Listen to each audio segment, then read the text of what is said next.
study of constructivist processes in speaking past performance. Thomas Williams from Szeged University.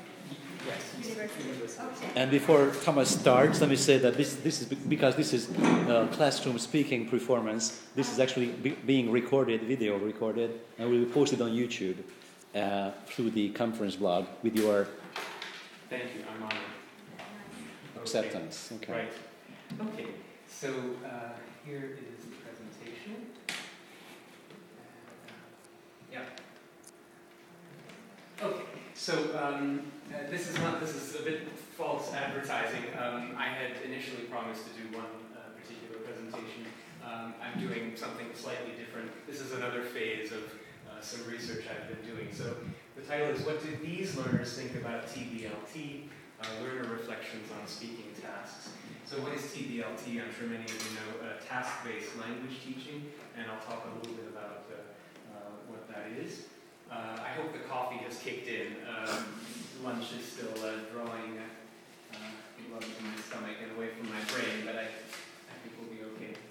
Anyway, so in the way of an introduction, I'd like to say that one of the theses of this presentation is that there's a relationship between language learners' expectations in the classes that they've had, that they develop, and their readiness to accept a new kind of language teaching paradigm. The participants in this study were Year 1 students in an upper intermediate speaking class at the University of Szeged. I will talk about them. I will also review the typical kinds of language learning experiences that these learners and other Hungarian language learners have in Hungary, which of course form their expectations. Okay, in this presentation there are three research perspectives: the TBLT paradigm, and I'll talk a little bit about that; classroom-based research as distinct from laboratory-based research, I'll talk a little bit about that; and literature on learner beliefs and how that speaks to their motivation and their success in the language learning classroom. Well, there are two research phases in this. A total of 56 students participated in two language classes where they did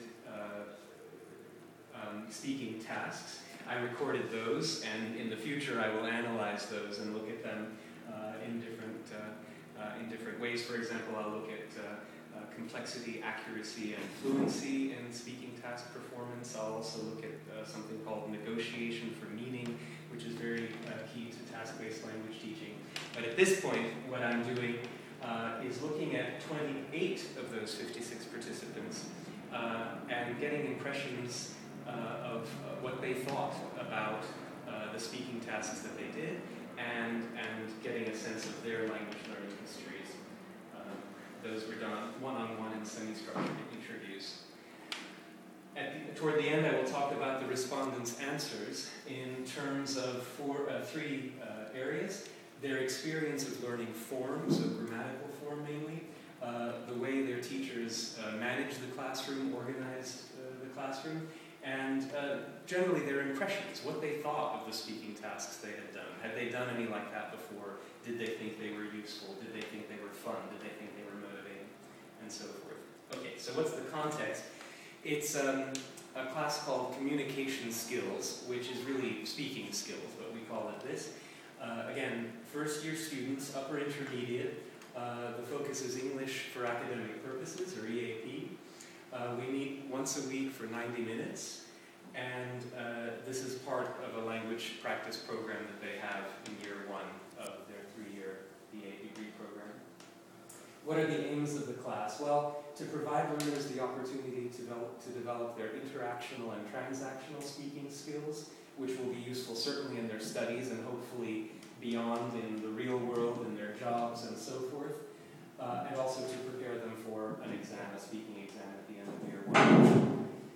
Learner script. Alan Tonkin spoke about something called script, or the educational expectations that we all have as language learners. And of course, my students' script developed over the years in their primary and secondary education here in Hungary. Well, one writer said that EFL teaching in Hungary is marked by a close reliance on textbooks and a strong concern for accuracy, drilling, and rote learning. And this seemed to be true from a lot of what the students told me. So again, learner script. What's going on in Hungarian schools? According to familiar researchers such as Marian Nikolov, Enrique Lugosi, and others, teaching practice varies widely in Hungary. Meaning-making, role-play, real-world situations, and authentic materials with learners actively involved and using language to reach relevant goals exists. At the same time, teacher-fronted class interaction with the teacher asking closed questions and learners answering individually was far more common. In both German and English language classes, grammar translation and drills are strong. Reading aloud, translating, performing grammar exercises, those are among the most frequent student activities. Perhaps this is familiar. Whereas watching videos, engaging in discussions, role plays, and language games, those were found to be less frequent in language learning. In talking to first-year students in the 90s, so not just looking at primary school experience, but secondary school language learning experience, Radai and Shanklin at ELTE noted that their students seem to believe that the explicit learning of rules can improve their language competence.